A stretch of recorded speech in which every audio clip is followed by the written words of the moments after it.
So bringing back to the volcano that's erupting in Iceland, these are some live pictures coming into us. A state of emergency has been declared in southern Iceland because of that volcanic eruption on the Reykjanes Peninsula, which is the fourth since December. Our reporter Sofia Batitsa joins us from the newsroom. She reported from Iceland when the volcano erupted at the end of last year. So tell us a little bit about what we know about this particular eruption.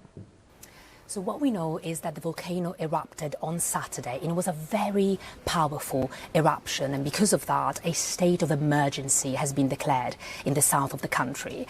And I mean, if we just look at the images, they are incredible. We can see bright orange lava flying in the air, we can see big clouds of smoke, and when I was near that volcano in December, I remember the smell of smoke being overwhelming. I remember seeing ashes flying in the air, and from time to time I could feel the ground shaking under my feet.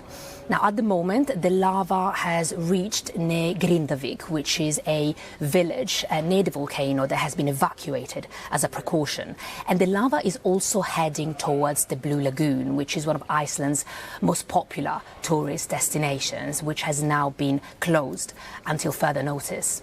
And when you were there, when people were sort of experiencing this kind of eruption, what did they tell you? What sort of things do they do to deal with it? I think what struck me the most was that there are almost two separate realities in Iceland. On one hand, you've got tourists who just couldn't believe their luck. They were mesmerized by this force of nature. They were trying to get as close as possible to the volcano, taking photos, taking videos. I mean, one man even proposed to his girlfriend near the volcano. But on the other hand, you've got people who live in Iceland. And I remember talking to a man and asking him, how do you feel seeing this volcano erupting right next to your home? And he just looked at me and said, this is just a regular Tuesday in Iceland. So I mean, that sort of goes to show that people there feel that they are fully equipped to deal with volcanic eruptions. Just briefly though, the predictions at the moment are sort of a new volcanic era. When it's termed in that way, are people concerned at all?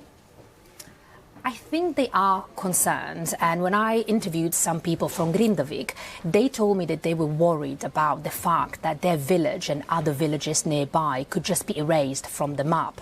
So I think the concern is not so much about the immediate response, but about, as you just said, about the fact that this could become a regular occurrence. And I mean, I think they've got a point, because Iceland has 33 active volcanoes, and the last time that the area had volcanic activity was about 800 years ago, and the eruptions lasted for decades. So what scientists are saying now is that Iceland is entering a new volcanic era which could last decades and possibly even centuries.